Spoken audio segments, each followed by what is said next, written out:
ಈಗ ಈಗ ಈಗ ನಾವು ಏರ್ಪೋರ್ಟ್ ನಾನು ಮೊನ್ನೆ ಕೂಡ ಹೇಳಿದ್ದೀನಿ, ಏರ್ಪೋರ್ಟ್ ಬಗ್ಗೆ ನಾವು ಭಾಳ ಗಂಭೀರವಾಗಿ ಚಿಂತನೆ ಮಾಡ್ತಾಯಿದ್ದೀವಿ. ನಾನು ಅದನ್ನು ಡಿಸ್ಕ್ಲೋಸ್ ಮಾಡೋಕ್ಕೆ ಸಾಧ್ಯ ಇಲ್ಲ, ಯಾಕಂದರೆ ಏನು ಚಿಂತನೆ ಮಾಡ್ತಾಯಿದ್ದೀವಿ, ಇದನ್ನು ಯಾವ ರೀತಿ ನಾವು ನಿರ್ವಹಿಸಬೇಕು ಅಂಥೇಳಿ ನಮ್ಮದೇ ಆದಂಥ ಕೆಲವೊಂದು ಸಾಧಕ ಬಾಧಕ ಎರಡನ್ನೂ ಕೂಡ ನೋಡಿದ್ದೀವಿ.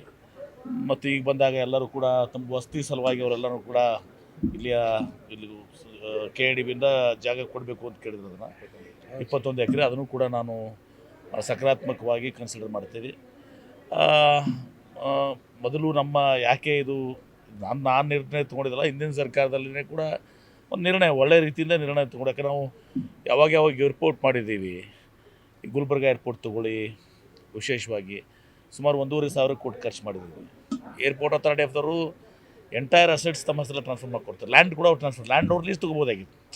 30 ವರ್ಷನೋ 60 ವರ್ಷ 99 ವರ್ಷನೋ ಲ್ಯಾಂಡ್ ತೊಗೋಬೋದಾಗಿತ್ತು. ಆ ಲ್ಯಾಂಡನ್ನು ಅವರು ನಮ್ಮ ಹೆಸರಲ್ಲೇ ಟ್ರಾನ್ಸ್ಫರ್ ಮಾಡಿ ಅಂತಾರೆ. ಅಂದರೆ ಎಂಟೈರ್ ಅಸೆಟ್ಟು 1,500 ಕೋಟಿ ರೂಪಾಯಿ ಅಸೆಟ್ ಇಲ್ಲಿನೂ ಕೂಡ ಅಷ್ಟೇ ಆಗುತ್ತೆ.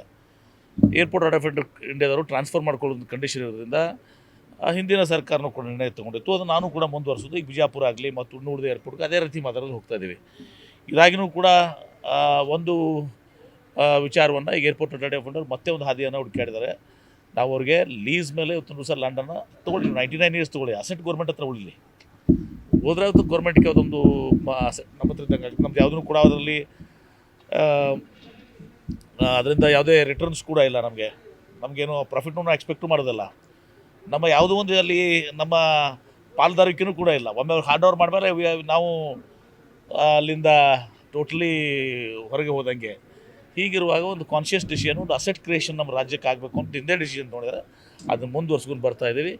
ಈಗ ಅವರು ನಿರ್ವಹಣೆಗೆ ಕೊಟ್ಟರೆ ನಾವು ಮಾಡ್ತೀವಿ ಅಂತ ಹೇಳಿದ್ದಾರೆ. ಆ ಪ್ರಪೋಸಲ್ ಫೈನಾನ್ಸ್ ಮುಂದಿದೆ. ಫೈನಾನ್ಸ್ ಸ್ವಲ್ಪ ಕ್ಲಾರಿಫಿಕೇಷನ್ ಕೇಳಿದ್ದಾರೆ. ಅದಾದರೆ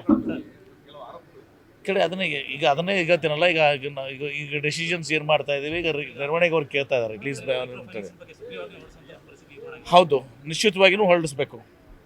ಆಮೇಲೆ ಇದರಲ್ಲಿ ಕೇಂದ್ರ ಸರ್ಕಾರನೂ ಕೂಡ ಭಾಗಿಯಾಗಬೇಕಾಗ್ತದೆ. ನಾನು ಗೃಹ ಸಚಿವನಾಗಿ ಕೆಲಸ ಮಾಡಿದ್ದೀನಿ. ಆವಾಗ ನೀವು ನೋಡಿದ್ರಲ್ಲ, IMA ಕೇಸ್ ಎಲ್ಲ ಆಯ್ತಲ್ಲ, ಇಂಥವೆಲ್ಲನೂ ಕೂಡ ಈಗ ಈ ಒಂದು ಹಾವಳಿ ಎಲ್ಲ ಕಡೆಯೂ ಕೂಡ ಇದೆ. ಯಾವುದೇ ಸರ್ಕಾರ ಯಾವುದೇ ಇದು ಅಂತಲ್ಲ, ನಿರಂತರವಾಗಿ ನಡ್ಕೋತ ಬರ್ತೀವಿ. ಎಲ್ಲೋ ಒಂದು ಕಡೆ ಇದಕ್ಕೆ ಅಂತ್ಯ ಹಾಡಬೇಕು. ನಾವು ಈ ಅಂತ್ಯ ಹಾಡಬೇಕಾದ್ರೆ ಸುಗ್ರೀವಾಜ್ಞೆ ಮೂಲಕ ಕಠಿಣವಾದಂಥ ಕಾನೂನು ತರಬೇಕು.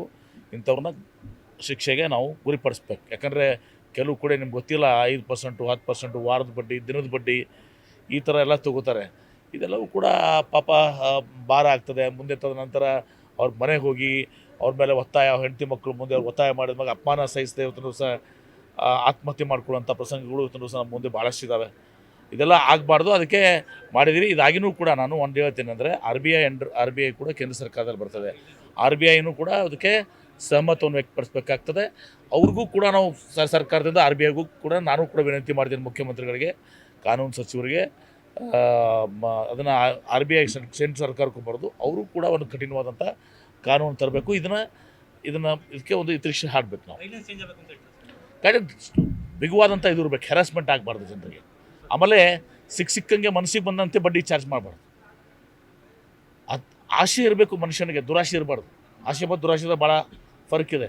ದುರಾಶೆಗೆ ಬಿದ್ದ ಮೇಲೆ 5% ಇಂಟ್ರೆಸ್ಟು ತಿಂಗಳಿಗೆ, 60 ವರ್ಷ